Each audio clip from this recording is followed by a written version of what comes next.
Welcome to the Win Daily Show. I have Ashley Nevel here, NBA reporter, spent some time at Bleacher Report, SB Nation, working the Summer League, NBA, NCAA, WNBA. You've done it all. Good morning, good afternoon. I'm in New York. You're out in Arizona. Time difference doesn't really matter. I don't even know what day it is anymore. I think it's Friday. I think it's 2 o'clock, but every day looks the same. We're in quarantine. We're trying to stay productive. We're trying to stay positive.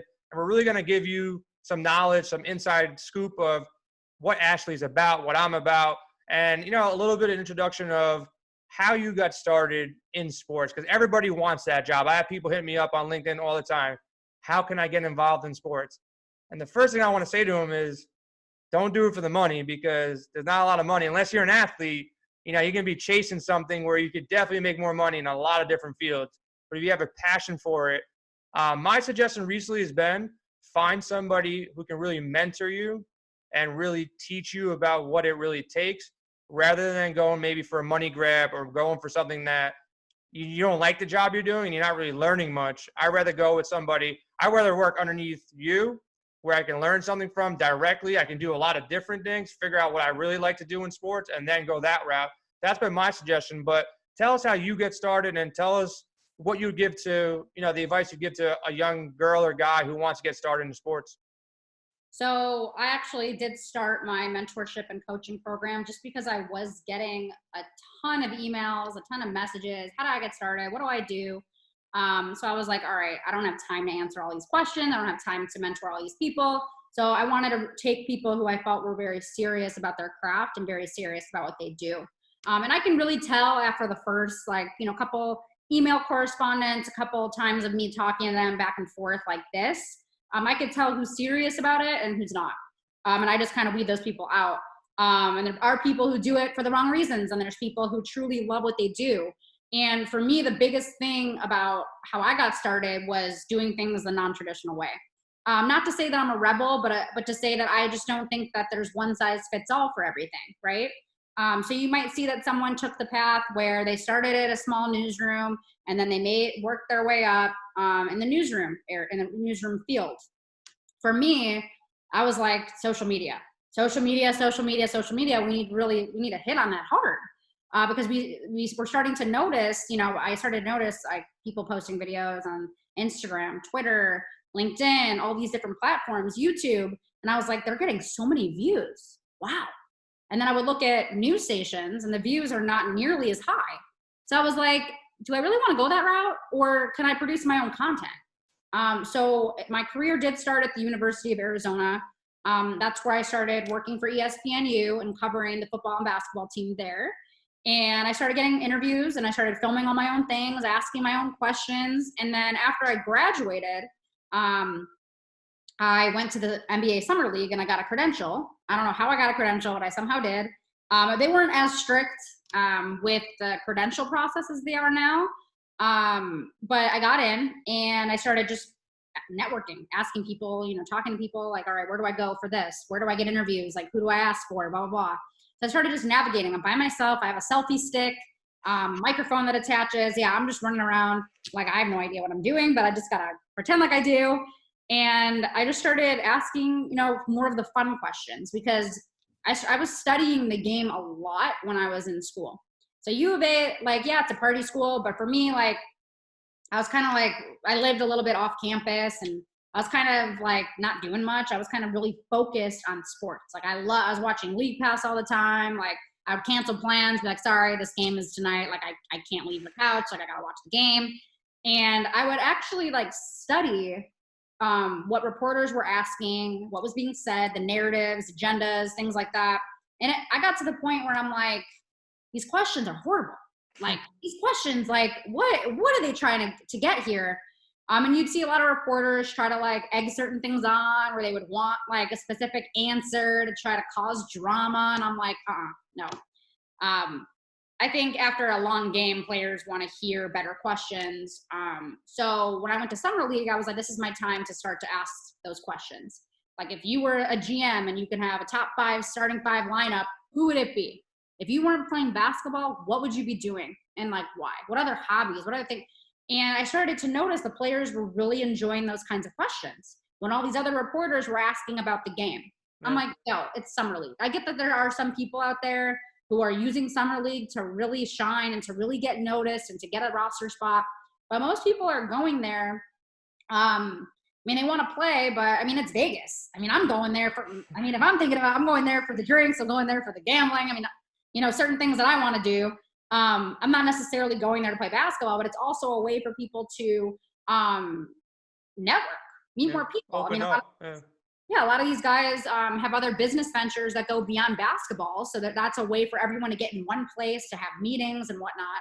So I started noticing the players were like, okay, like these questions are cool. And like even D'Angelo Russell was fed up with the reporters at that point when he was at the Lakers. And then when I asked that question, he was like, yo, that's a good question. Probably the best question. Because he was fed up with everyone at that point. And I wanted to keep things light and fun. Like there's no reason to talk about them losing into the Summer League game and, you know, how devastating it is. Like it's Summer League. It's not a champion. It's not like the NBA championship. I'm not trying to downplay the Summer League at all, but I feel like it was an opportunity to get to know these people as more than just basketball players. So I started doing that, and then I started posting all the content to Instagram and posting it everywhere, and it started getting noticed, and I started working for different companies here and there. But I would say the biggest thing that I tell people is to find your lane and be creative, and don't let anyone try to tell you that you have to be something that you're not. And I noticed it was always just me like in conflict of like, well, I don't want to do it that way. This is the way I feel like people want to see it. This is the way people, I mean, they want something different. They want something fresh. So I started to get to the point where I'm like, all right, like I don't want to do it the traditional way. I want to figure out my lane, figure out what I'm passionate about, what I love. And that's kind of how things, you know, really took off. Getting different interviews with different players, you know, gaining those friendships, those connections, relationships, building that, cultivating that. And then also having reporters. Amin El-Hassan with ESPN has been a really good mentor for me to have. We connected, I think, on LinkedIn when I was still in college at that point. And he let me shadow him at ESPN in Bristol. And I flew out, I paid my way, flew out. I bought a hotel for a couple of days, and I got to see him, what he does every day, all day. I was spending a whole entire day at ESPN. I got to kind of see what goes on behind the scenes, how things operate. And then from there, you know, I went to a couple other TPG sports group. They used to have a sports seminar that they would have people speak at, like Fran Fraschilla, a couple other ESPN people. It kind of gave you an idea of like how the industry worked. Do I want to go into production, marketing, reporting, scouting? What area of NBA do I want to explore? And then from there, I started interviewing a ton of different coaches who happen to be in the league now, who were just college coaches at that point. And I built relationships with coaches. There are certain guys that I see and they say, hey, like, what's up? They remember me. And I've known them for years. So I know I kind of rambled a lot, but I feel like if I were to give you top 3 things, number 1, figure out what you want to do and be passionate, do it with 100% effort. Number 2, you're going to have to invest in yourself. I don't care how much money it is, you're going to have to invest in yourself. I mean, I've invested thousands and thousands of dollars into making sure that I'm meeting the right people, putting myself in the right situation, in the right place for me to meet the right people, investing in cameras, computer, whatever you need to do, like figure it out. Like you have to figure out a way to make it work. And number 3, I would say stay true to yourself, your brand, who you are, who you want to become, and just don't take no for an answer. Yeah, the takeaways I got, you said a lot, but a lot of good information and a lot of stuff that I can relate to myself because I kind of went the same path. Couple things, investing in yourself, huge. You know, there's no better investment in this world, not the stock market, not the casino floor. It's investing into yourself, whether that's education or, you know, just the connections or going to these seminars or conferences or just putting yourself in a position to meet people. That's a huge thing that you got to be doing and willing to do a network. Taking risks. Like we're talking about risk. We're not talking about, you know, gambling away all your money or taking drugs or anything like that. We're talking about calculated risk to put yourself in a position. Like everybody says to me, Jay, you're so lucky. How do you always so lucky? It's not, I'm not trying to be, you know, cocky at all. It's not luck. It's just, you got to be in the right spot at the right time. And as far as timing goes, what you did was really smart. Like a lot of people got to get a job at SB Nation. They think they made it. Like it's over. Like you got the job that everybody wants. but that's not really what made you. Was taking the risk. Even after you got the dream job that everybody want, you went out and you saw what social media was capable of doing for you. The real commodity these days is not the amount of money you have in the bank, but it's how much attention do you really have. And if you're on social media and you got 16,000 followers, loyal people to your personal brand, that's worth more than some big box brands who have a retail shop and they're selling goods. You have direct connection. If you say, hey guys, let's meet up and let's throw a conference together, or come in my Facebook Live and let's talk about what we're all doing together, that's really a strong thing that these bigger brands can't figure out for themselves, and you figured it out on your own. It's taking those risks, like for you to say, you know what, I'm just going to take my cameras, I'm going to go out there, I'm going to get myself a credential to NBA Summer League, which some people think it's impossible. You did it. You know, some people think it's impossible to get a show on SiriusXM. You know, to be honest, between me and you, whoever's listening, I don't have a radio voice. I never had any idea or inclination. If you told me a year ago, Jay, that you write a book and you'd be on SiriusXM, I would have bet the house against it, because it's never been a passion or a goal for mine. But when those doors open, I take the opportunity, I run through them, and I figure it out afterwards. And I'm sure you did a little bit of that. Like, you probably didn't know what to do with this selfie stick, and you're around NBA players. And I saw you were really nervous when you got to interview your idol growing up, kind of, in Derrick Rose. Like, you had to be scared shitless to some extent to go interview Derrick Rose, a guy that you kind of, you know, watched growing up, and now you're standing there and you're a reporter on your own doing this kind of stuff. So you got to take risks. You got to invest in yourself, and you have to notice the trends. Like, you probably noticed social media was a bigger thing than everybody around you, and they weren't listening. So instead of standing handcuffed in that box, you just broke out and said, hey, I'm going to do this by myself. I can get in now. Now's the time. Let me just go ahead and do it. So I applaud you for that. It's really risky to take those chances. And some people, now I see people at work, I do some consulting as well, they complain about their paycheck, they complain about their position, and then they work less hard. And they don't try anything different, and they expect like things to come to them. Like, all right, you're doing the same thing, you're working less, but you're complaining more, and you expect what to happen. You know, you had something good. You're like, I want something better for myself, and you went out there and made it happen, work harder. So I think a lot of people can take a lot of good from that. And now, right now, everybody in this world hit the pause button. We're all on pause. So if you want to recreate yourself, now is a blessing, a perfect time. Like, I've seen people are going to come out of this quarantine, if the world gets back to normal, God willing, everything gets back to normal. Some random people are going to hit gold just by taking a chance and getting a mic or getting a video camera and going on TikTok, as crazy as that sounds, and they're going to be a household name recording out of their basement. It was never a chance where an individual can go out there and put together a whole entire show, get it in front of hundreds of thousands of people.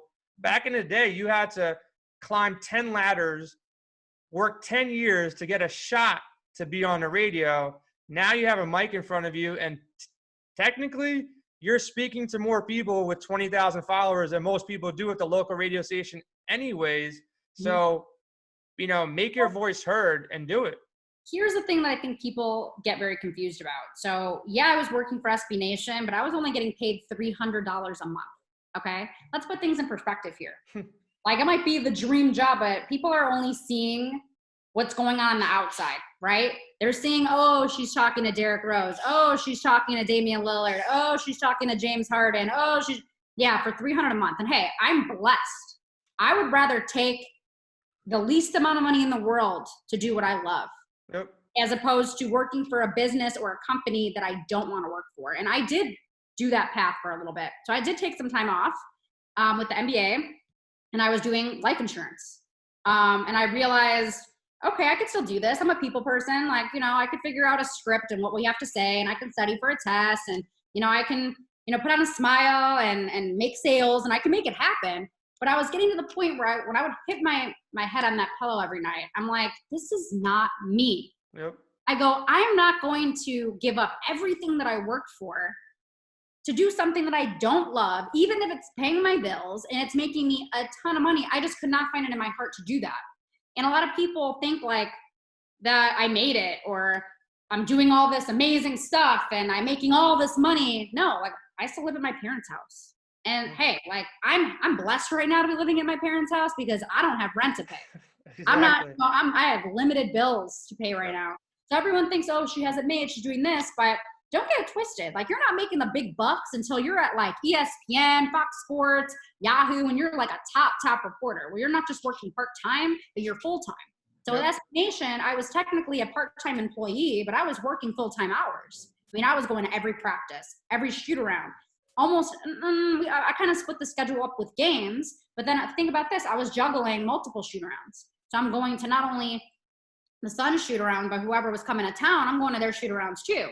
And then on top of that, I was also going to different games in different states. So I was following them like on the road, and I was going to the Warriors game, or I was going here and going there, the Lakers. So the grass isn't always greener on the other side, right? I think 100%. everyone is dealing with things that and even people who work for bigger companies are not happy. There's places that I've interned for where the reporters, right before they would go on and do a segment, you could just tell they look miserable. And I'm like, I would kill for your job. I would do anything to be in that position where I have my own show. And it was in a big market too. And I'm not going to name the show, I'm not going to name the person, but it was in a big market where this is people's dream job. But for him at that point, I don't know what was going on internally with either within the organization or within himself, or maybe things were not good at home. But everyone's going through their own thing, their own struggle. So you might think, oh, this person has it made, but we're only showing you our lives in the best possible way. I mean, that's another thing that social media does, is that it shines us in a good light. But we're all dealing with things. We're all dealing with our insecurities, our doubts, our fears. We all have that. And it's just a matter of knowing when to turn it off. And understanding, hey, like, you're going to get rejected. There are going to be people that don't like you. You're going to make mistakes. You're going to do things that you regret. You're going to completely fail at something that you poured your heart and soul in, but you need to realize that you're going to fail if you don't even try. So you're winning, you're learning from the situation. So there's people that are like still afraid of taking that step. And I'm like, just do it. You know, like, people I'll talk to, they'll tell me all their goals. Oh, I want to do this, I want to do that. I'm like, I go to their social media. I'm like, you have nothing on your social media. Yeah. At all. See, I was posting weird videos before I got in. Like, I was the type initially. I've been married for about 10 years that I never thought social media was for me, because I thought it was more of a social dating platform type of thing for a long time. I'm like, is this going to cause problems? I have my wife, I have my family, I don't need it. And then reading more books and listening to more people, I finally realized that, not that I finally realized, I always understood it, but social media is going nowhere. It's only going to get bigger and bigger and bigger. So at that point, I'm like, screw it. I got to be on these social media platforms for my personal brand, because I don't want to be subject to somebody else having full control over me as an employee or anything else. So I want to start building my brand. So I started somewhere, and like you said, you're going to fail. Like, I still fail at Twitter every day. I can't figure out Twitter. Like, Twitter to me is like, you just got to be talking trash or doing some random stuff to really get the following. People are really mean on Twitter. Twitter's tough. Twitter has caused nothing but problems. When I started using it, I was still a kid. So you can only imagine some of the crap that went down back in the day. And Twitter has just been horrible. And people like always have an opinion. It's like suddenly like there's health experts. Like, no, like you're just like some random guy in your mom's basement thinking you know everything and you don't. And it's just turned into like everyone has an opinion. Everyone has something to say. So don't even worry about Twitter. I mean, it's cool, but when you start engaging with people, it just turns into a freaking nightmare. So I stay away. Yeah. So, but from what you were saying, though, like 100%, you got to take these risks. You got to take chances.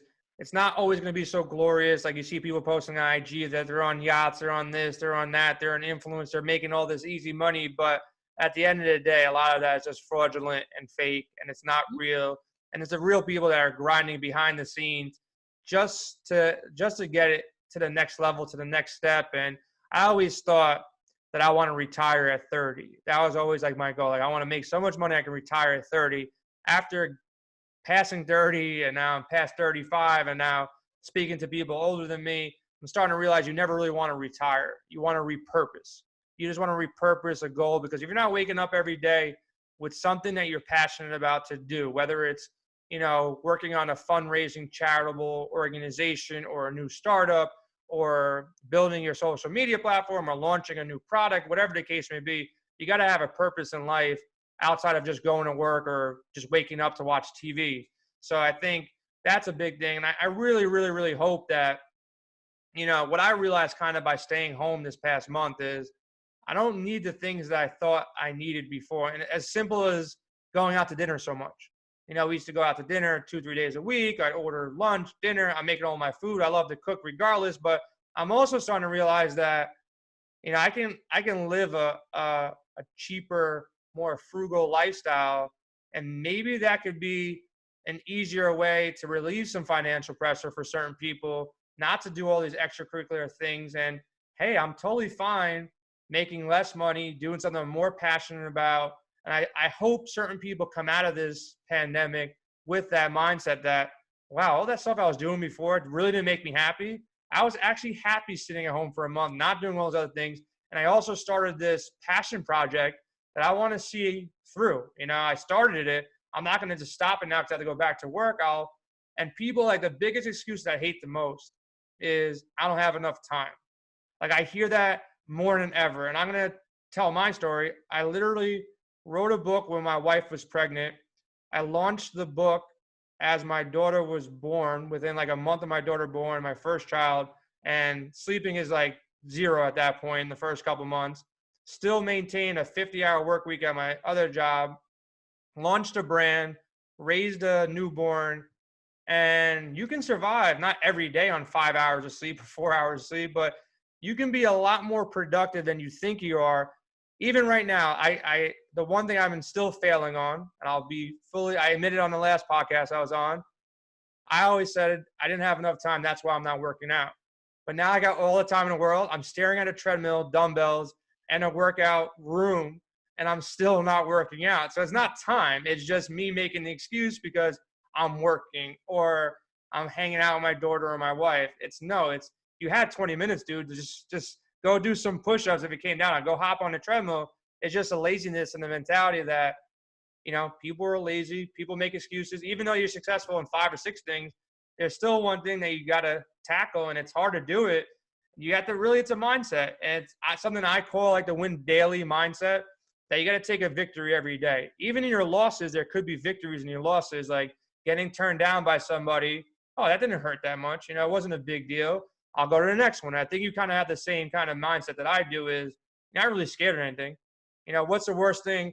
Like, I've done some wild things as far as asking people that I don't even know for an interview or a podcast, or trying to go for jobs that I shouldn't even have, or get in front of people I don't even know and just pitch them. What's the worst thing that can happen? They say no, but they can respect you if you do it passionately and you don't sound like an idiot and you just go out there and do it. I think a lot of people aren't willing to take those risks, as simple as they are. Just, hey, pick up the phone. Like, somebody asked me, hey, Jay, how are you getting all these people to come on your podcast? I'm like, dude, I just asked. Like, what's going to happen? They say no? Like, if Ashley said no, all right. Sorry, Ashley, couldn't make it happen. Maybe I'll try again in a couple months. But that's simply how you can do it. And with you're going up to professional athletes. And I think the thing that you did really smart was you went with a different approach. You didn't say, hey, Dame, why did you shoot 3 for 15 in the first half? Like, that's not what he wants to hear. Say, Dame, how's your rap career going? Like, something funny like that. Were you asking me about my rap career right now? Like, that's a way to come off the hot topic. You had a track with Lil Wayne. Like, that was like my idol in high school. Like, that's the thing. Like, to go back to your point is, I look at rejection as just redirection. When things don't work out the way that you think that they're supposed to in your mind, there's something else that's for you. That's just like the mindset, the approach that I take is, okay, this didn't work out for me. This didn't work, but there's something out there for everybody. I'm going to find my fit. I'm going to find the company that I'm supposed to be at. And who knows, maybe it's not going to be sports. Maybe it's going to be more of the stuff that me and you kind of talked about, more of like the mindfulness and to kind of tie that into psychology and how people work and how people think. So I do have a lot of other passions besides sports. I mean, I do want to keep, I like to talk. I like to speak. I like to talk to other people, bounce ideas off each other, get new perspectives. But again, like what I was always taught is when you think about it this way, when you say we don't have time, we all have time for the things that are a priority to us. Yep. So you say to yourself, instead of saying I don't have time, say, is this a priority? And if working out's just not a priority and you don't care, then just say it. Say it out loud. It's not a priority.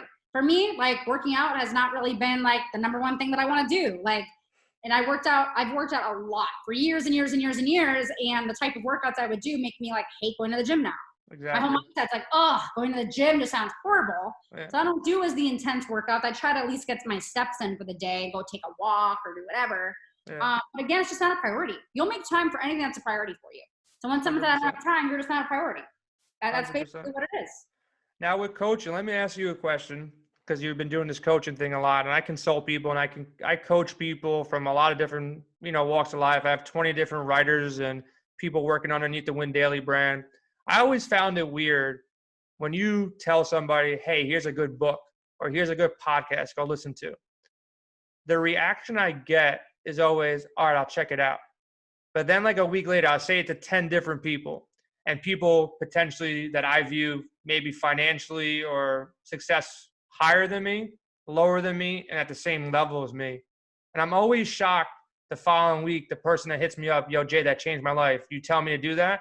And it's never the person that I think would do it. Like a lot of people who financially might be ahead of me, they think, oh, I can't learn anything more. I'm good. The people at my level, they think, oh, what does Jay got to say? People below me, they're like, oh, I'm not at that positive stuff. That's not going to do anything for me. I'm always shocked by the people actually will take the knowledge, take the information with an open mind and go check it out. And then out of 10 people, like, yeah, I'm telling you, it's helping me. If it can help me, it can help you. Some people just don't want to take that first step and even listen to a podcast. And nowadays, like, my biggest advice to people, I drive like 40 minutes in New York traffic sometimes, back and forth.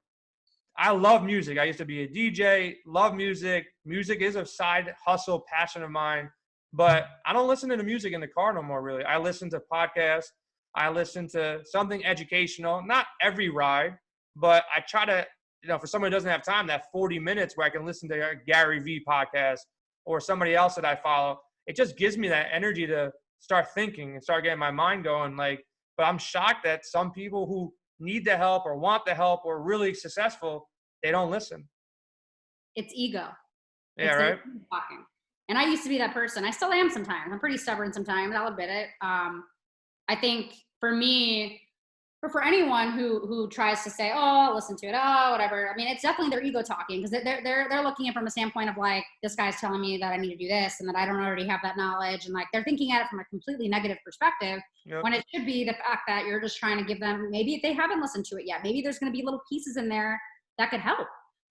There's certain people I go to who I say, hey, I need a good podcast if you recommend, just based on like the conversations I have with them or based on what they post on social media. I'm like, okay, I can trust them because I like their style and I feel like we have the same mindset. So I'm like, yeah, suggest a podcast. I really want to listen to it. So again, people like that, it's ego talking. They're just questioning like you being like, well, what do you know more than me? But honestly, that's a really negative approach to have. And I definitely think I can't stand those people who want to say, oh, you're going to send me more of that positive stuff. What do you want to listen to negative things all day? Like, that's the kind of life you want to have? Like, I get that. What you think about expands. Yeah. So that's another thing too, is that your body doesn't know the difference. Like when you're telling, like, I'll make a joke like, oh, I'm so fat, I'm eating all these snacks. When you're telling yourself that, like, it's giving your whole, it's messing up your entire aura about you. 100%. And it's just one simple change in like your mindset, the things you say about yourself, the things you say about other people. And it's something that I work on daily. Again, because we all revert back to that, where it's like the doubts, it's the rejections, it's the fears. And this is something that's been engraved in society in us at such a young age. We're told we can't do this. We're told it has to be done this way. And I was always one of those kids where I'm like, no, I'm not going to do it that way. I don't want to do it that way. But it's really tough because some people are taught by their parents or teachers, and they have to understand that they're being taught they were taught by their parents and their teachers. Yeah. So they don't know any better. Yep. So 100%. ego.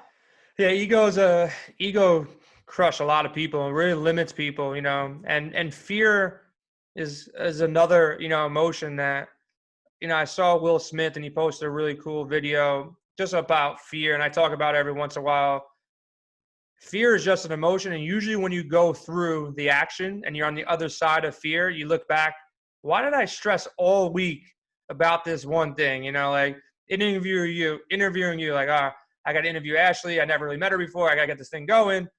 And I'm like, I'm not worrying about it. I'm not worried about the first day I did the Sirius XM show with no radio experience in my entire life. I met the guy, got put on to come on with me. I closed the deal to get on. I got my partner to come on. I met my partner once in my life. We talked for 20 minutes and we started a show together. Cold, ice. Like I'd never even shook his hand prior to meeting him that day in New York City. And that fear, like if you sweat that the entire way through, it'll eat you up. And I know a lot of successful people that, fear is something that really controls them. Like, look, I'm scared of snakes. You put me in a room full of snakes, I'm going to freak the hell out. Same. But like, oh, no way. You put me in a room and say, Jay, just go randomly on stage and pitch 5 people a random business idea that you just thought of today. I'll just do it. Like, what's the worst that can happen? So like there's certain things I'm fearful of. And my more fearful things that, eat at me is, my conscience. Like, am I doing the best I can? Or, am I treating these people as good as I can, whether it's an employee of mine or somebody around me? That's when that kind of stuff eats at me, but not ego-based stuff where it's like, I'm not going to do this because somebody else told me. No, if somebody tells me, yo, Jay, go listen to this podcast, best believe I'm going to go, even if it's in a different language, I'll get it, translated so I can hear it. Because if I can pick up one thing, like I always want to learn, like when I learn something new a day, I say it out loud, like, oh shit, I learned something new today. That's great.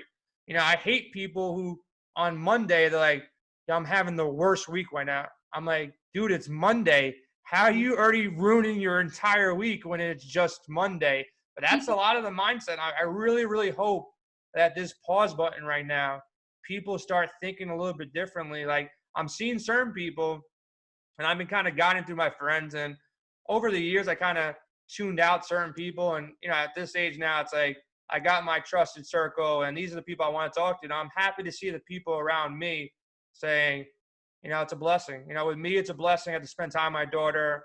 My business hits the pause button. Nobody else is growing right now. Everybody else is pulling back. And the bigger companies, like the bigger, I'm not going to mention any names, but the bigger companies right now, they got tons of overhead. They got people and rent, and they're going to bother and annoy and stress a lot of people out in their organizations, the public, and they're facing a lot of tough times from a financial standpoint.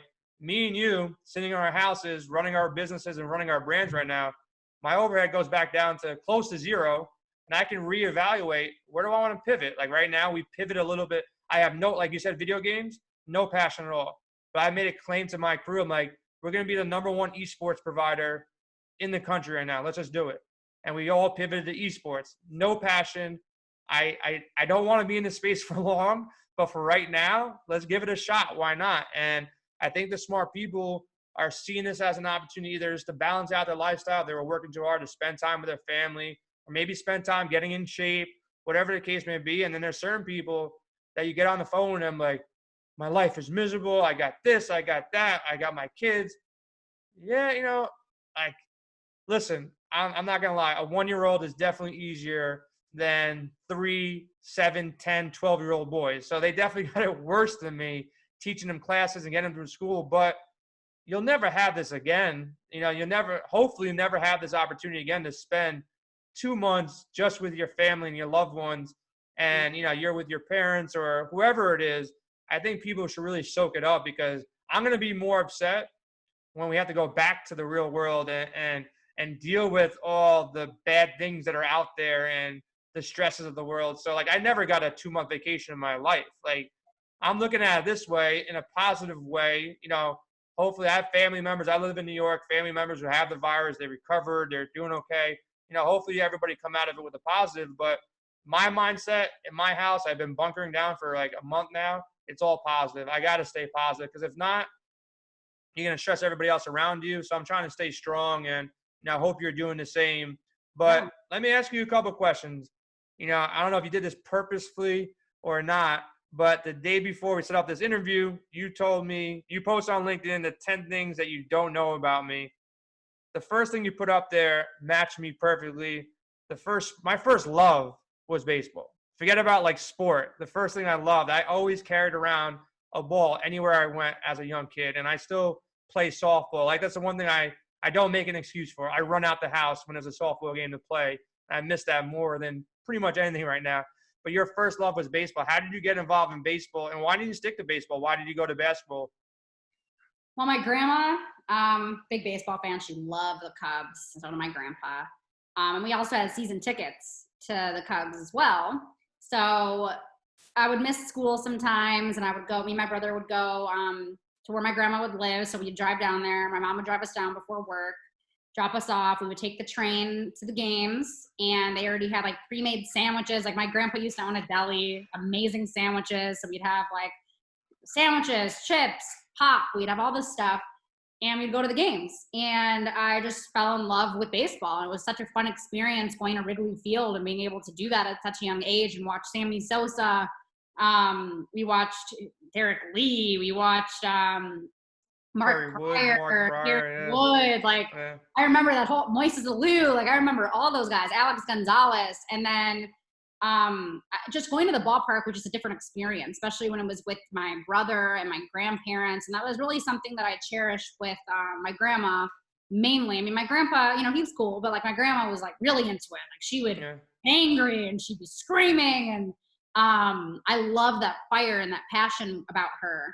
And then I was at the Steve Bartman game, the classic game. You were at that game? I was at that game with my mom. My brother and his friend were sitting in a different area. Me and my mom were together. I think that was 2003, and I believe it was against the Marlins. Definitely the Marlins, yeah. And we were at that game, and of course they didn't have any video on the Jumbotron, so we really didn't know anything that was going on until after the game about why they lost, what really happened. But I do remember seeing people throwing things off where we were sitting off the ledge, trying to hit him with food, and they were throwing everything, beer. And they lost that game. And I remember I was devastated. I was wearing a Sammy Sosa jersey, and underneath it I had a Cubs win t-shirt.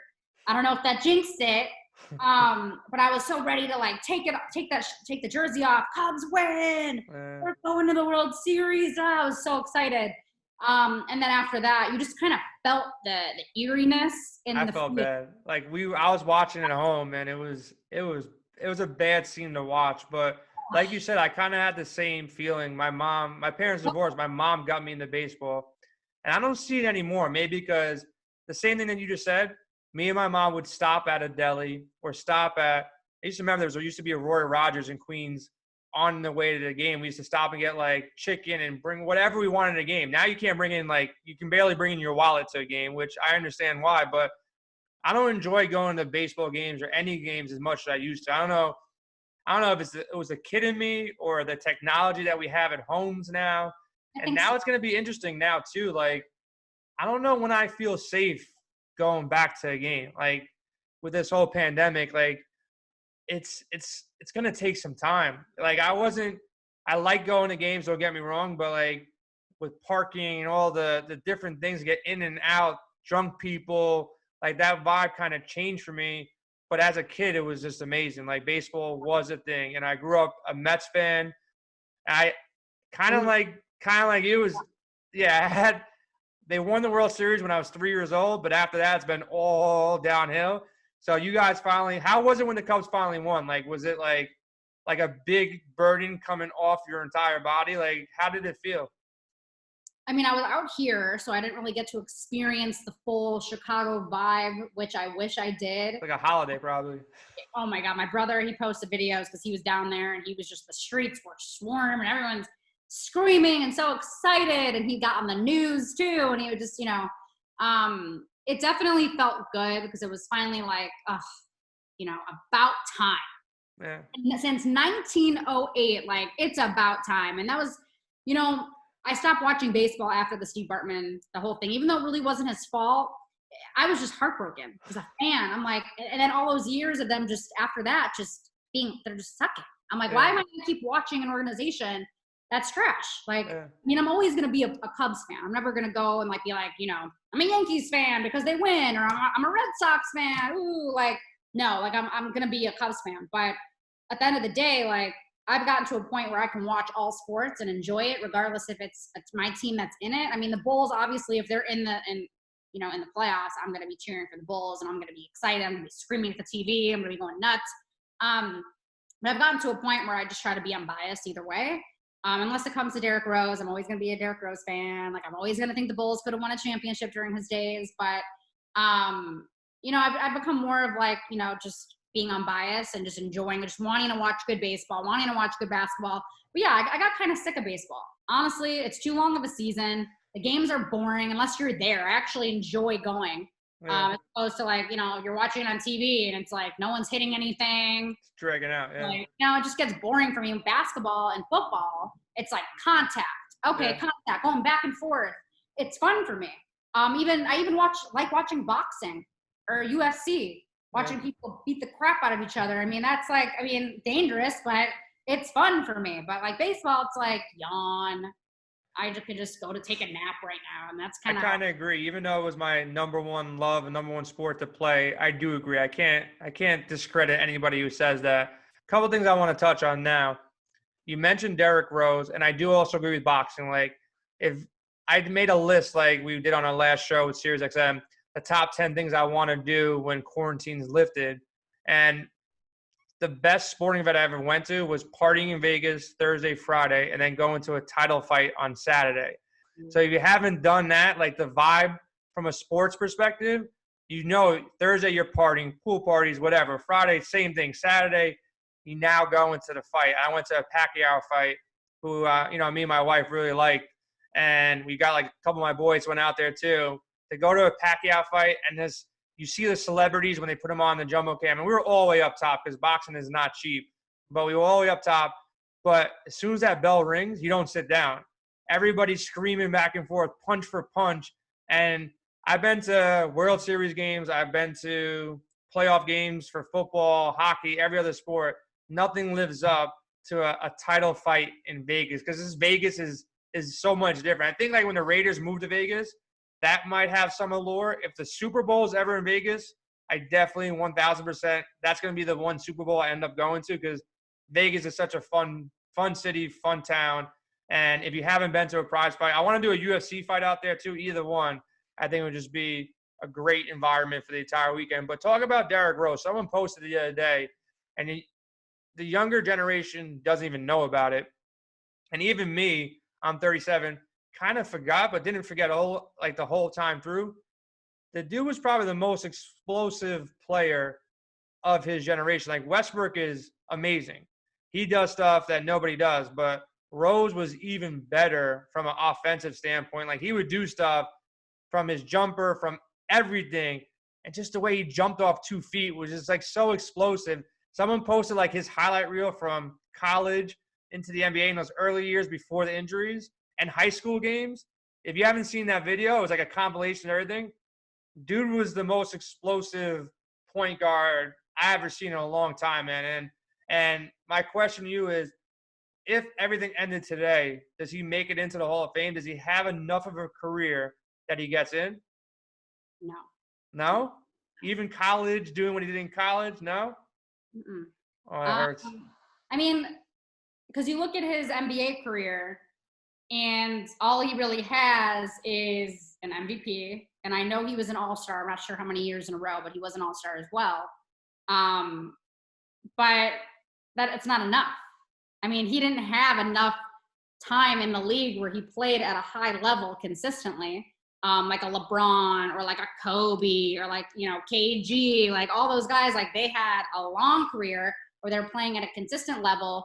And they also could potentially win a finals. I mean, he was bringing the Bulls to playoffs year after year after year. And then when he went down, I mean, they still made the playoffs after he went down. Nate Robinson and those guys took over, which was something I'll never forget either. But I don't think he has enough. And like, I hate to say it because I love D Rose, and I definitely agree to your point of that he was one of the most explosive point guards. Some of the things that he would do, you're like, how does your body even do that at that point? But I think it caught up to him at the point where he's almost too fast for his own good. Yeah, It's too kind of explosive. like so quick to the point where he's putting so much wear and tear on his knees, on his ankles. I mean, he had so many injuries leading up to when he tore his ACL. Yeah. And if you figure all the ankle injuries he had or a sprained ankle, that catches up to you after a while. So unfortunately, I don't think so. I don't think he has enough credentials to earn that spot. Because I'm not going to put him at a level of Michael Jordan or a level of Kobe or a level of KG. As much as I love the guy, you have to think about who they really induct into the Hall of Fame. Yep. These guys are super. Yeah, that super ring. Super if he got that ring for the Bulls, I think he would get through.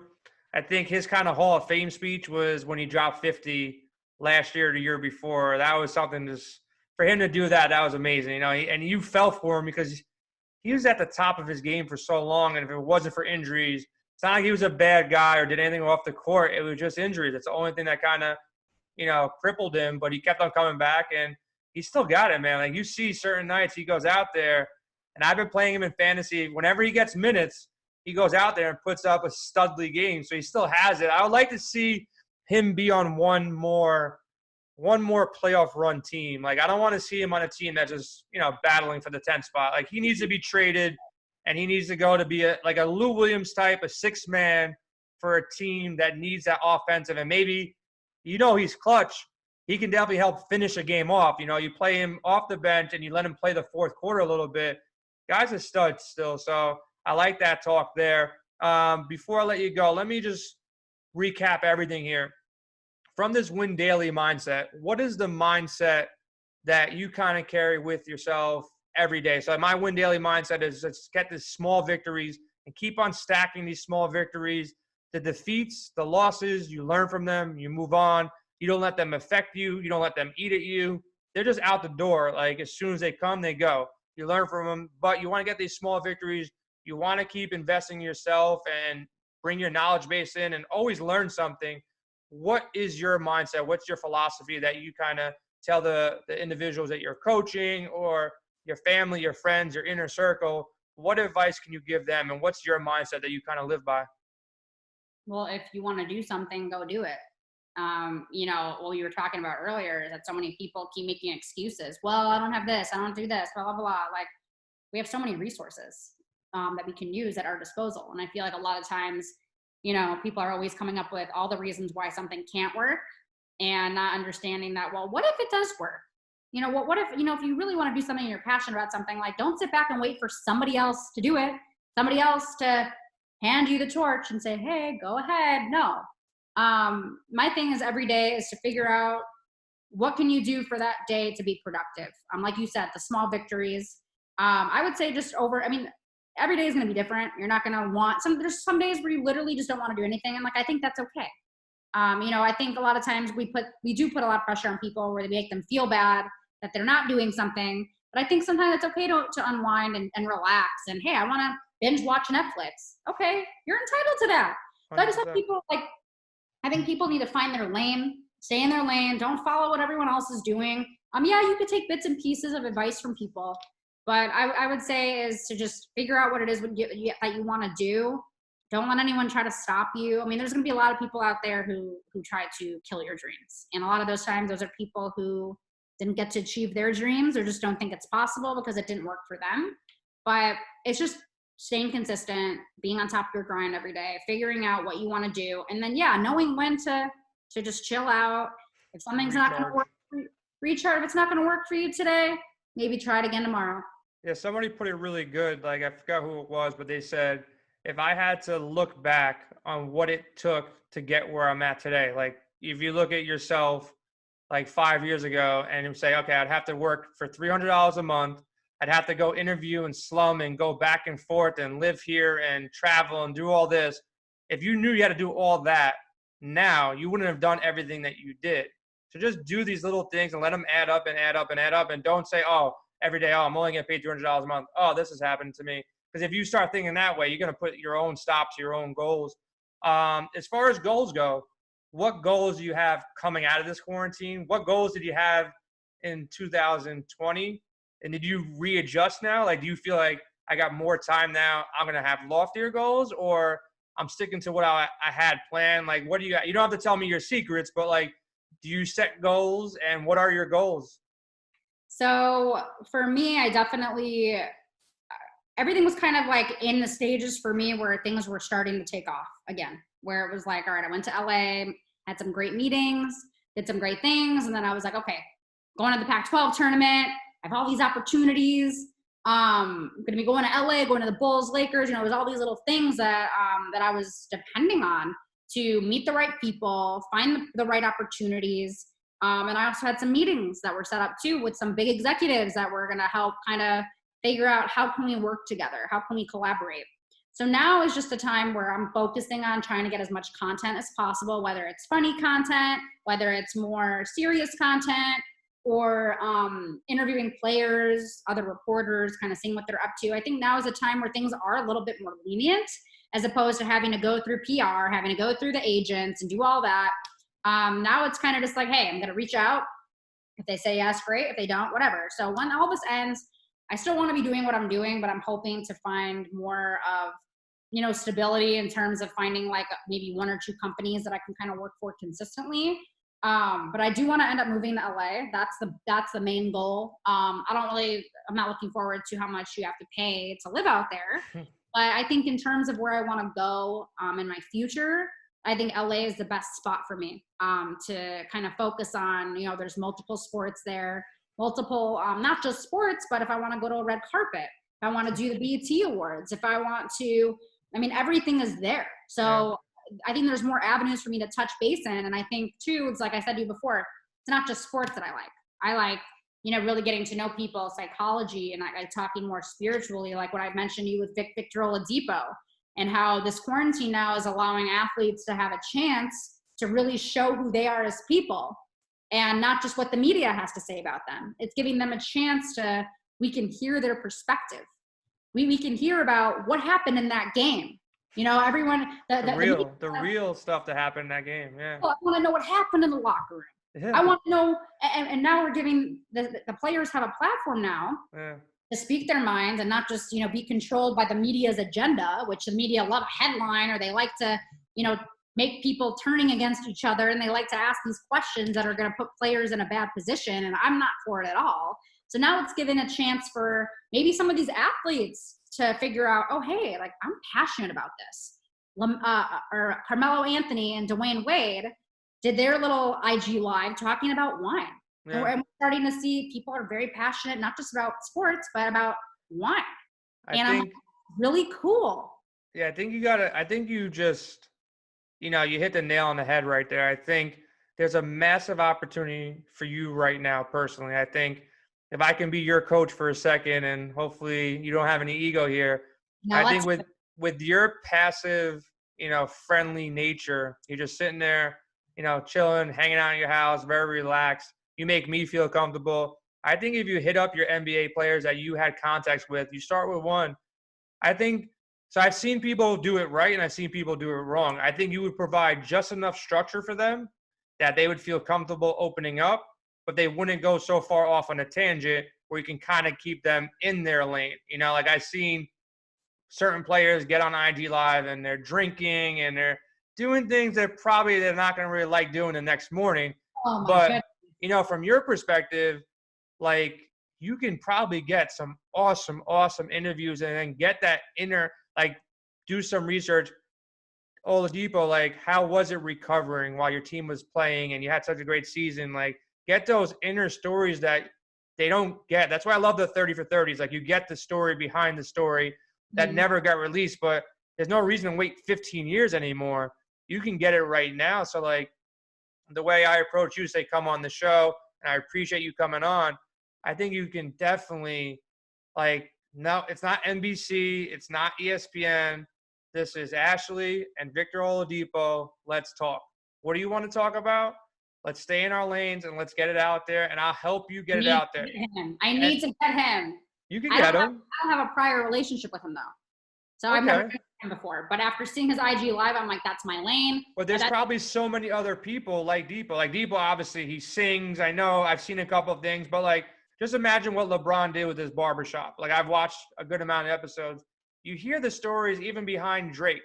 You know, there's everybody right now, they have stories, but they don't know how to get them up. You know, simply as getting on Zoom and recording and getting the video. And if you're willing to do all that work for them, I think they'd be willing to do what they need done, which is somebody kind of get them in that lane. So I think that's a huge opportunity. So I would advise you, just like we've been talking about, just hit them up one way or another. You covered the NBA, you got the credentials, start asking them, because it's a huge opportunity for you. And like you said, you know, like you mentioned to me before we got on the show, that there might be a story brewing with Rudy Gobert and Donovan Mitchell. Like, I would love to hear the real story behind it. Like, is Donovan really upset about what Rudy did, getting him the coronavirus? And there's so many other stories in these locker rooms. Like, well, that's not going to get out until they're like out of the league. Yeah. Or traded. They don't want to burn bridges or hurt anybody's feelings, or that can ruin someone's career. So when it comes to like certain stuff, like, yeah, we want to know, like, Donovan, are you really mad, or is this what media is saying? And why are you so mad? Yeah. And, you know, what's going on? Like, certain things, though, we'll probably have to wait until they retire. I mean, there's a lot of things that have happened where athletes have gotten in fights. Yeah. It's like a media frenzy. Oh my God, this player punched this player, but they don't want to talk about it on camera about what really happened, because it might not be beneficial for their career, especially if they want to have a long career and they throw a team under the bus, or they throw a president under the bus, or an owner under the bus. It's not going to look good, because people are like, they talk too much. We don't want them. We don't want to trade for them on our team. Yeah. So again, a lot of the stuff that I want to know, that we all want to know, and not speculate on, are things that players are like, okay, I'm not going to talk about this yet, but the moment I retire, you know, we're gonna let everything loose. Like, we're getting to listen to stories from like Steven Jackson, Matt Barnes, Gilbert Arenas. Like, we get to listen to all these guys that are retired. I mean, Dwayne Wade. Who are some other guys that I've been really enjoying? I mean, Paul Pierce. You know, we get to listen to Jalen Rose. Like, as much as I love reporters, and I think we do a great job for the most part, I love when former athletes are together on shows and we get to hear those stories and their perspectives. And they let us know, I mean, for the most part, the truth, as opposed to what we have to say. I mean, I'm horrible at basketball. Okay. So I can't sit here and bash someone for their work ethic or say, why did he miss this shot? Because having a consistent 3-point shot is really, really, really hard. Yeah. Like, very hard. Like, what Steph Curry does is like unbelievable. And that's what makes him so great, is that people don't realize, like, basketball, when you make it to the league, that's a special skill. Yeah. You are the rare 1%, less than 1% who make it. That's crazy. So for me as a reporter, that would do me a disservice and the rest of the world a disservice for me to go and bash this player for doing this and, oh, he should do this, he's a basketball. Like, no. It takes a lot of practice, a lot of skill, a lot of mindset. Like, there's a lot that goes into it. So I think that's been really enjoyable.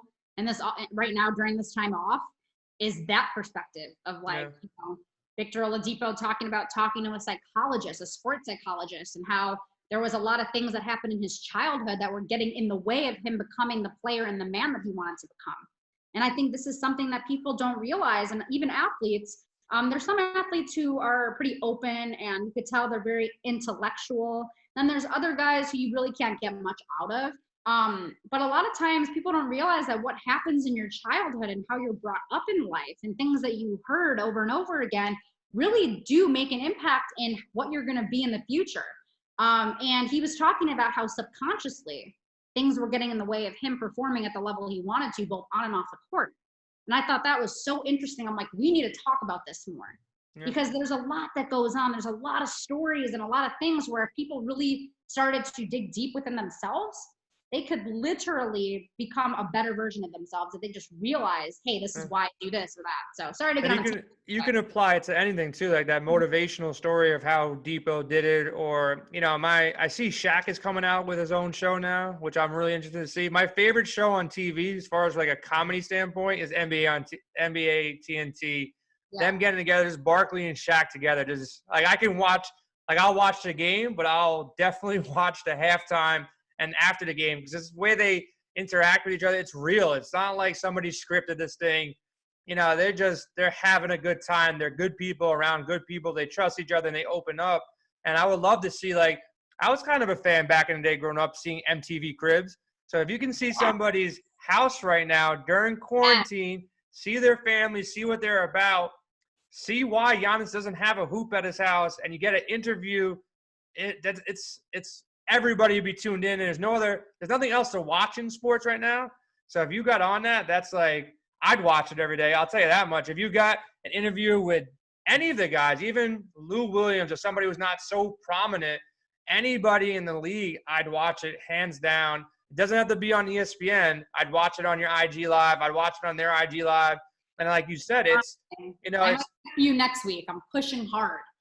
You get it done. Hard. I'm trying. I'm like, yo, like, come on. But I think there's a lot of people out there. I think it's just getting one or two, and then say you got one mid-level player, then you got one retired player, and then you got one higher-level player.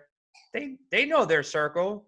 Like, it's not one NBA player who's not friends with another NBA player, but when the other NBA player said, oh, that girl Ashley interviewed, I want to get on. Let me get on next. Send me your IG. And they might start hitting you up. Just getting that first one out of the way that's going to be the toughest. But once you get that out of the way, I feel like the same thing with our podcast. We have Lee Steinberg coming on, the guy who his story around Jerry Maguire is built. So we have him scheduled in. Like, people are going to see, wow, Lee Steinberg is on. David Meltzer is on.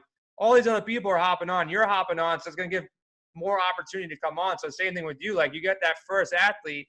Doesn't need to be a home run the first one. Just have a nice story around it. And I think it'll just lead to the next one and next one. You'll be so busy at home in Arizona, and nobody can use time for an excuse right now. Like, if they say, I don't have time for that, you ain't practicing. You can't go anywhere. You're on lockdown.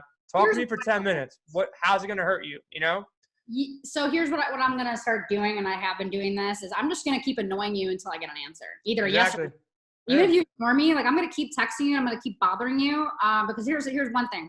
So there's this guy, not going to name names, who I was trying to, like, get into the runs, like, every summer in LA. I was like, yo, like, can I come to the run? Like, even just for content, I won't, like, get any interviews, but I just want to come watch. And he would just, like, always, like, ignore me.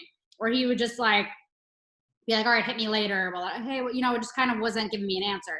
Finally met him in person. You want to know what he said to me? He's like, closed mouths don't get fed. I'm like, what do you mean? I asked you. He's like, you weren't persistent enough. I'm like, oh, okay, it's like that. All right, you're gonna see persistent, aggressive Ashley, and you're gonna regret saying that, because I'm gonna find a way into your runs this summer or whenever you do them, and I'm gonna find a way to get an interview with whoever. Doesn't matter how many times you tell me no, I'm gonna figure out a way and make it happen. But that's one thing I learned. Closed mouths really don't get fed. So if you're only asking someone to do something one time, some people might just blow it off. I just annoy. Give me what I want. Please, I want you on here. So find a way in. There's always a way in. You got to figure out who can get you through that door. And maybe it won't be the first person in. Maybe it'll be the seventh person in. But the only way to get to 7 is if you did 1, 2, 3, 4, 5, 6. Yep. Like you said, you just got to be persistent. You got to have that persistent, journey and that confidence that I'm good either way, but I'm going to keep trying. And I think that's what made you successful. It makes a lot of people successful is that they don't give up. Like, if you technically never quit, you can always get that person you want to hop on and run with. It's going to keep happening. You're going to keep having opportunities. Just keep on doing it.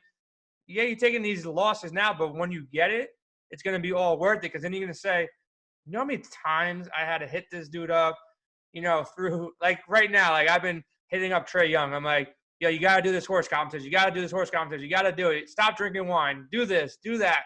And it's happening. I don't know if I had any influence, but I still want to talk to this dude. I think he's a funny character. He's young in the league. He's got a lot of pressure on him to kind of carry the league, carry the Curry, trend. He's going to be the new guy, him and Luka. So, like, these are things that you just keep on pushing at, and you'll get it. This wasn't the first time I asked you to come on the show, and now you're here. So, things happen. Before? Yeah, I asked you back in. I don't know if I asked you to come on the show. I asked you. I don't remember. Nothing major. I asked you just to connect or whatever, and we connected. We talked, but it didn't work out. But now we're here. It's not a big. It wasn't like a hard thing to to make happen and just connect with you. But certain people are a little bit tougher, and certain people might flake on you and say yes, and then it becomes a no, whatever the case may be. You just got to keep on going at it, and I think you'll get it.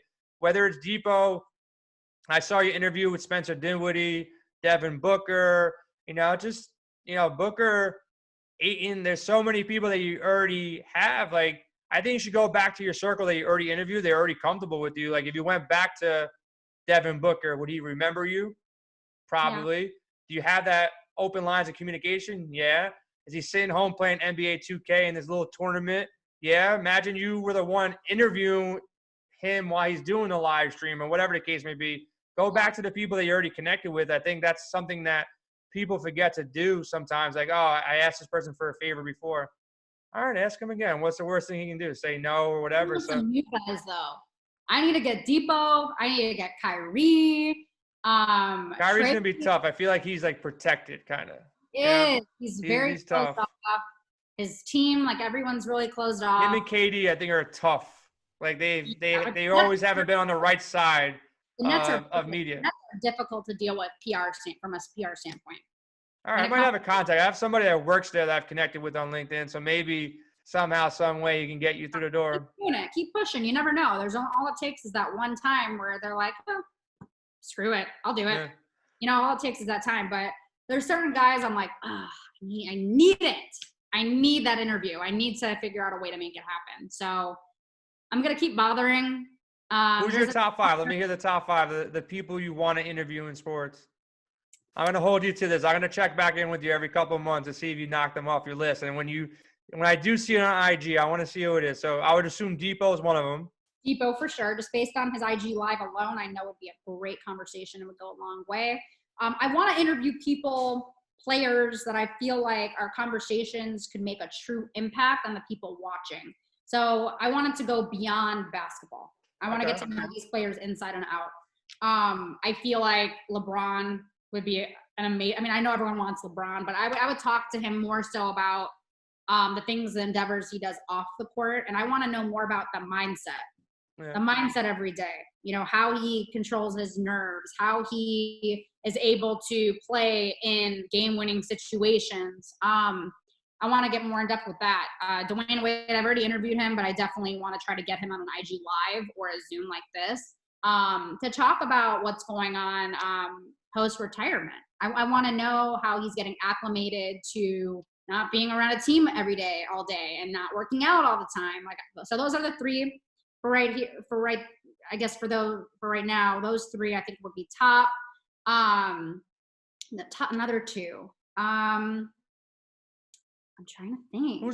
Who's the person that you can get, you think, easily that would be a good interview, even if you did it again or it's a new interview? Who do you think you can reach out to tomorrow and get and put up and be a good NBA interview that maybe it's a young guy, maybe it's an up-and-coming guy, maybe it's somebody that has a story that you know but a lot of people don't know? Who do you think you could get that'd be a really good interview right now? Well, Dame already said no, Damian Lillard. I think he's only accepting like NBA TV, ESPN, like those kinds of interviews. So he already said no, but I can always circle back and be like, hey, I know you said no, but I'd really like to like at least just hop on an IG, even if it's for like 5 minutes, just to ask you like some speed, like a couple quick questions, like rapid. Gotcha. Who do I think I can get right now? Ooh. That's really tough because like they've been difficult right now, and I don't know why. I don't know why. I feel like now would be the time that everybody would open up who's bored as hell, sitting at home. They can tell their wives, I got to do this interview. It's business. I get 5-10 minutes on the side. That's another thing that's been, I think, going to be a problem is the wives that are like, who is this girl you're talking to right now? And I don't want to say like that is a thing, but like I truly think it's a thing. They don't, I mean, unless it's like a colleague, I feel like they're weird about that stuff. I could try to get Kendrick Perkins might do it. I can get him, possibly Gilbert Arenas. I can probably get him. I'm aiming for him next week. I'm praying. He said next week, but it can turn into next week. Who else? I really would love to get Channing Frye. Really? Why? Because he's coaching and stuff, or what's the reason on Frye? Well, I already have previous communication with him on Twitter, so it could work. But I'm trying to think any other ones. Jalen Brunson might do it. I mean, I know that he told me he was looking so bad because he hasn't seen a barber. So he's like, I don't like that. I've been rocking hats. My hair's the longest it's ever been in a long time right now. Yeah. So he's kind of like, I don't want to be seen. Patrick Beverly has told me no like a billion times. I would love that. Beverly would be a good interview. If he's the same person he is on the court, you just give him the mic and just be like, you ask him one question, I think he can talk for days. So he's someone that I've been trying to get. Been very difficult. A lot of these guys are difficult. Like I was hoping like Dane would say yes. I could try asking Dwayne Wade. I could try. I don't know if it'll work. I haven't tried yet. I'm kind of scared just because he has done so much for me in the past where like he was able to get me into his party at All-Star. I didn't even know about it. And everyone's like, oh, you need to like have an invite to be on the list. I'm like, okay. And people wouldn't like take me with them. And I'm like, all right, I'm going to DM him and see what happens. And he put me on the list. So I'm like, okay. But it's like how many favors I want to ask Dwayne Wade, right? Like it's kind of like one more. If you can make it happen, one more. I'm going to want another one, you know?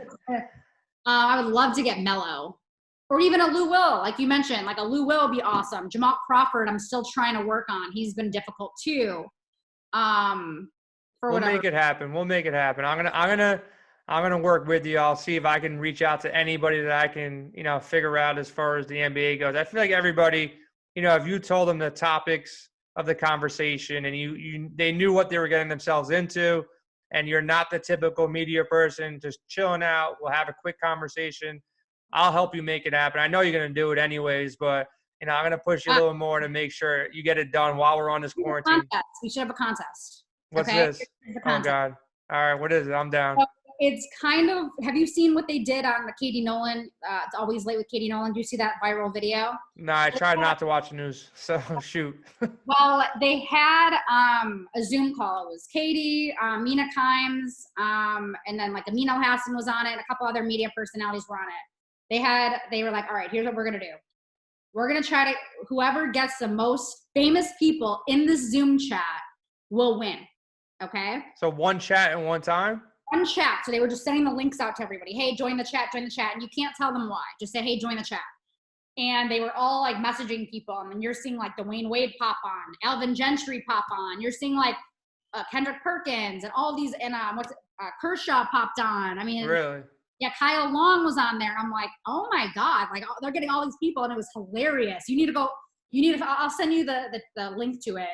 But it was like I think they condensed a 3-hour video session into like 8-10 minutes, and it was hilarious seeing all their reactions. So it was a contest. So my contest to you, okay, is we need to try to get as many famous people on our shows, and whoever gets the most wins. So the most at one time. So it's not at one time, like not all together, but like the most like during quarantine. Okay. On the show. So whatever quarantine's over. So what class? All right. So what classifies? Is it an athlete playing professional sports? Is that what we're gonna do? I think you have the slight edge there. So I gotta get like a handicap of like 1 or 2 plays. But I'm down either way. So we're gonna go athletes. Either current or former. Current and former athletes, any sport. Who can get the most of them? All right, I'm down. I think worst case scenario, I'll get crushed, but I'll get a couple NBA athletes, MLB athletes, and it'll still be fun. And ESPN reporters. We could throw in Fox Sports. We could throw in. I mean, I would consider Bleacher Report to be a pretty good one. So they count as an athlete, you mean? No, I think that it can count as like a famous person. It could even be a movie star, or it can be like, I don't really know any movie stars, but it could be like anything like that. All right, I'm down. So it's not an easy thing. Like you might think like I have an edge. Like it's been really hard and annoying that I can't get certain people. So yeah. All right, and I'm down to share some contacts. So if I get someone really cool that I think would be good for you, it's a competition, but let's make it a friendly competition. Help each other out, building our brands. But I like to be pushed. I'm a gambler, and I love competition. Competition is like the number one thing that drives me. So I'm totally down. There's no end date. So that's a good thing. You're never out the game because this quarantine could push a lot longer than we think. It could be another couple months. I think in New York, it's probably going to push. I might have an edge over you that. You might be free in Arizona before I'm free in New York. So that's true. So we'll figure out the date though. But I like that competition. I hope you have a good rest of your weekend. And anytime you want to get back on and talk and just help each other out, I'm completely down with that. You're in my circle now. Hope I'm in your circle. We'll help each other out. And who knows, maybe we'll work something together, work on something together, a project, because, you're a very easy person to work with. I wish you the best. And, I love the mindset you have that you're just grinding, man. You're really out there grinding by yourself, and it doesn't seem like you don't mind it. A lot of people, like, they want to be part of a clique. They want to be part of a team, and they can't really do it on their own. And those are the people right now that I talk to that are struggling. The people who are like independent, they're living by themselves or working on stuff themselves, they're crushing right now. They have like all these ideas. They're excited. They're thinking positive. All the time. Yeah. I'm like, let's do this. Let's do this. I'm like, like there's a couple funny parody stuff that I did with B-Dot and then this other kid, the Kid Gowie. And I was like, I'm like, because he does impersonations. I'm like, let's do one where I'm FaceTiming you and you're Stephen A, you're Shaq, and you're LeBron. And we edited it and like posted the video and I got a lot of hits. And then with B-Dot, I did one, let's do a parody. Like, let's do when, like, if reporters really said what was on their mind, things like that. Like, it's when they're talking to an athlete, when they're giving like crappy answers, we want to be like, yo, dude, I'm trying to do my job here and you're not working with me at all. Or we did one where reporters ask dumb questions. And like, this is stuff that's like true. Like, there have been reporters who ask stupid questions. There have been times where athletes are just horrible interviews because they don't want to talk. So we just did all these parodies and I had these ideas. I'm like, yo, this is an idea. Like, let's do it. And I'm like, we're gonna make this happen. So we did. Yeah. So let's push each other. Let's keep working on stuff. Let's be innovating. Let's be creative. Let's be positive. And let's pivot. Right now, I think the biggest thing is to pivot. Don't, like we were saying, stay in your lane. But if there was ever a time to pivot out of your lane, this would be the time, because the complete, the whole world's on shutdown and nobody really notices that I'm in a new lane right now. So if you can get in that lane before other people get in that lane, we start doing some creative stuff, we come out and now we're this new person, rebranded, new idea, new businesses. And I think that's where the huge opportunities lie, where people are staying with this innovation and staying positive and making the best of it. Definitely take these wins and these victories. Like I said it before, I'm going to repeat it again. I have a feeling when everybody who's complaining now, they're going to complain when they go back to work too, and I'm going to be the opposite. I'm probably going to be complaining a little bit if I get, handcuffed, like I have to do certain things now. Like, the freedom I have now, I don't know if I'll ever get that again. This pause People button. are never going to be happy sometimes. Like, everyone thinks that happiness is always at the next job, the next state, the next relationship, the next this. And it's like, happiness is within you, right? 100%. So if you're not happy within yourself or within your current situation or whatnot, you're never going to be happy. Yeah, someone told me this the other day, my sister-in-law, and I never heard it before. I'm 37. I never heard this saying ever in my life. And it's like the truest statement. And I kind of believed in it before I ever heard about it. You know how people say the grass is always greener? Like, that's the saying. I never heard the opposite of that, which is it's brown everywhere. Have you ever heard that?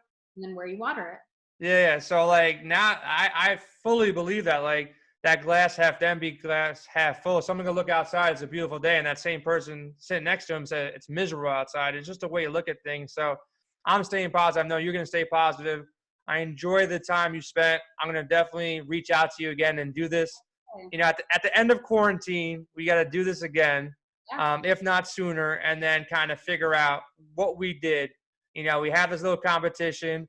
Maybe we'll add to the competition, like, if you get Dame Lillard, he's worth 2 points because he's the guy that you really wanted. If I get somebody, gives me a shot to go get a couple points and come back and stage a comeback.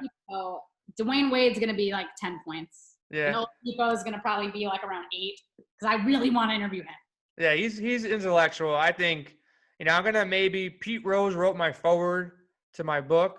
If I can get him because he's got a story and a half. Like, if I get him back – I met Cliff Floyd, which is a baseball player. He used to play on the Mets, the Marlins. I met him at a fantasy event for DraftKings. Delano DeShields? Yeah, he played with – do I remember him or what? Yeah, do you remember him? Yeah, he's from the Expos. I know every baseball player, so you can't really – Maybe get his son, who plays now, and they have the same name. Anybody. Yeah. So like Cliff Floyd is somebody I want to try to get because I spent a night with him and I kind of got the interview before there was ever an interview process. We met at a fantasy event and there's a lot of money on the line. Only 100 people made it to these like live finals for this huge event. They shipped us to Toronto. And I was wearing a Mets jersey. He used to play for the Mets. He used to play for a couple different teams. And I saw him in the elevator before we went to the event. I'm like, what's up, Cliff? And I think he was kind of shocked that I knew who he was when we were just standing there because, he's not like the most recognizable person. Not like he's LeBron walking around. So then we got to the event later on. And after like the first hour, I was pretty much out of contention for big money. Like first prize was like $1 million. No joke. I ended up winning money, whatever the case may be. But I walk away and I walk past him. He's like, probably had like a little bit of a puss on my face, like not so happy. He's like, what's up, man? I'm like, not much. I'm like, just didn't go the way I wanted to go. He's like, what happened? I'm like, I played scared. I said something else, but I'm not going to repeat what I said because used a couple curse words, but I'm like, just didn't do what I was supposed to do. And that just led to an hour-and-a-half long conversation with Cliff Floyd, drinking at the bar. And everybody's walking by. I was like, you know this guy? I'm like, no, we just met. But we really had in-depth conversation, like the interview that you want to have. I can't repeat the stuff he told me because it was like private just to us. But those are the interviews that were gold, like talking about what it was like to be in a locker room during the steroid era. What was it like to travel and be away from your family and all these little things. Wow. Yeah, I like know about the steroid era. Yeah, like those stories are the stories that I think, retired athletes would give up. Playing athletes might not, And I think those retired athletes might be like that. Melo has stories for days playing for the New York Knicks and playing in college and, all the different teams and experiences. And, I was surprised by his comeback this year. I didn't think it was actually happening. I thought he was pretty much done. And he's been playing well for Portland. So I know there's some really good stories out there, like really heart-to-heart stories. And if you get them, like there's really no reason to wait 10 years to get a 30 for 30 on these stories. So you can just get it now. Yeah, let's go do it. Like I said, it's been a pleasure. Enjoy the rest of your time. Be safe on quarantine. Don't go out if you don't need to. And just spend the time with your family, building your brand and your business. Where can everybody follow you one last time on IG, Twitter, all that kind of stuff? Spell it out so I don't have to take a guess. Ashley Nevel, Ashley, and then Nevel, Nev as in victory, EL. All right, Ash, I appreciate your time. I'm going to stop recording now. We're good to go here. And everybody, this is the Win Daily Show. You can check us out at Win Daily DFS on Twitter or Win Daily on IG. See you guys later.